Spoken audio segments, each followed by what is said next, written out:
Happy weekend, guys. Welcome to the show. Lion mentality. Listen, on the weekends, I like to chill back, relax, do these off-the-cuff videos here. Want to provide you with some fun content here and some value. Giving you guys count them three, volume vultures. Guys that are set for this year, 2024 fantasy football. 3 running backs that are set to get a ton of volume, okay? Ready to dive in. Before I get into this, I want to talk about the landscape real quickly. It's going to be a wild year because the NFL landscape in regards to fantasy football has completely changed.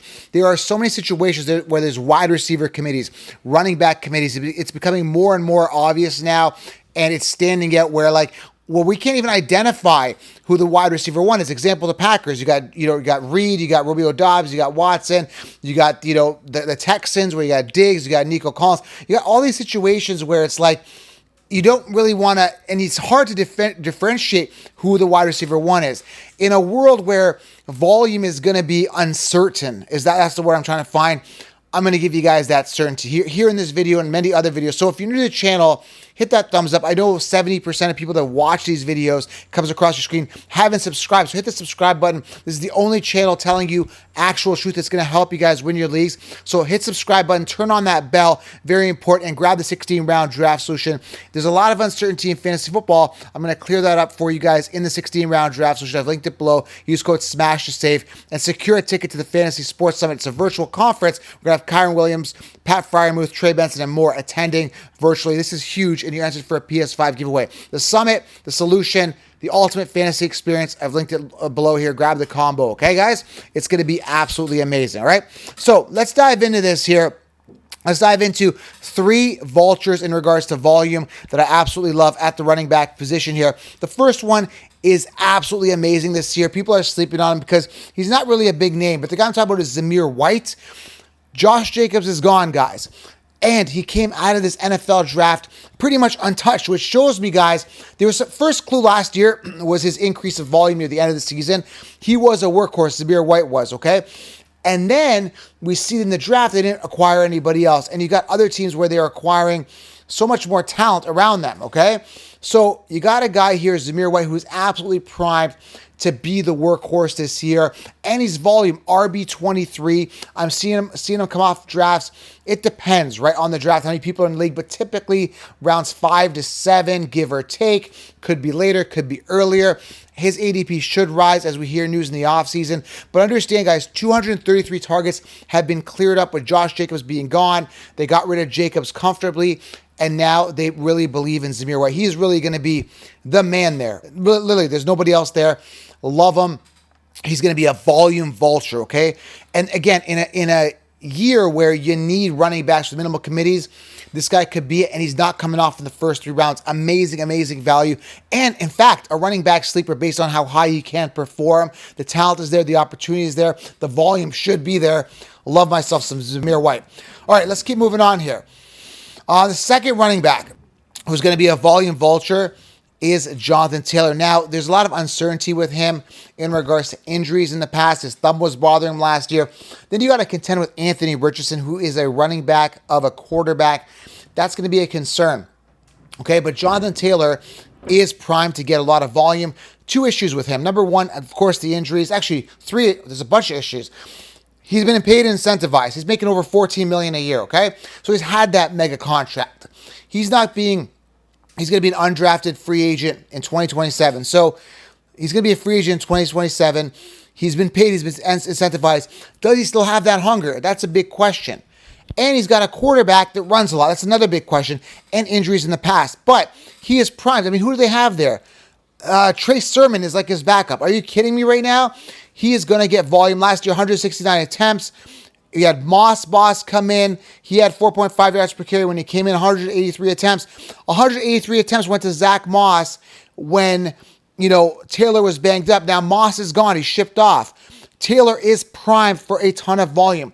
Problems are, again, he's been paid and incentivized. He's got a running back of a quarterback. He's going to be, he's RB5 off the consensus rankings. So he's got a lot of negatives. He's very expensive, right?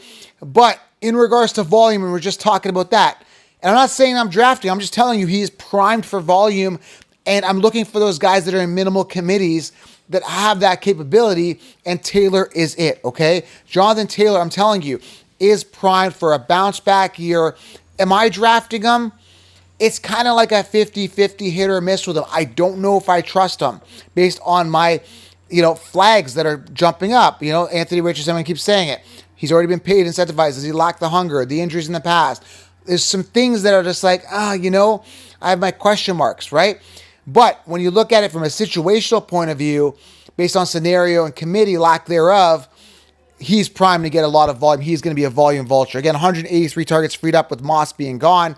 And he was banged up last year, had 169 targets, 749 yards, and 7 touchdowns on the ground when he played. I think he played 10 games or something like that. So Taylor, primed. It's totally up to you guys whether you want to make that executive decision, whether you want to draft him or not.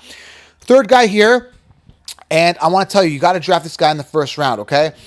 And he's an obvious guy, but I got to express this to you. We're talking Bijan. This guy had over 220 attempts. Bijan Robinson. And yes, that's how you pronounce his name. If you do the channel, I just say things how they are. I don't care. Everyone else is mispronouncing it. Bijan is not right. It's not Beejaon. Anyways, it's Bijan, like bi-weekly, and Jan is in January, as in ran. Anyways, Bijan. Last year, he was hindered by Arthur Smith. Algier, Patterson took the volume. Patterson shipped off. Algier is a clear-cut 2. He's going to get some work, but not as much as he did last year. Bijan's already come out and said he's going to get 2,000 rushing yards plus, or I think it was all-around scrimmage yards. But either way, he's going to absolutely crush it. Love the talent, love the opportunity, love the upside, love the youth, love the dynamic playability. He's everything you want in a running back in a minimal committee. They didn't draft anybody else. He is absolutely primed. He is going to get a 250 attempt floor in a league, which I talked about prior to this video, when I started the video, is that it's so hard to get those workhorse running backs, and he is just one of those guys absolutely primed to absolutely crush it, okay? So, Bijan, if I'm in that first round, he's one of those guys I'm targeting over guys that are due for a decline, like Christian McCaffrey, even wide receivers like CeeDee Lamb, who had a pinnacle year, Justin Jefferson with uncertainty at quarterback, and other players.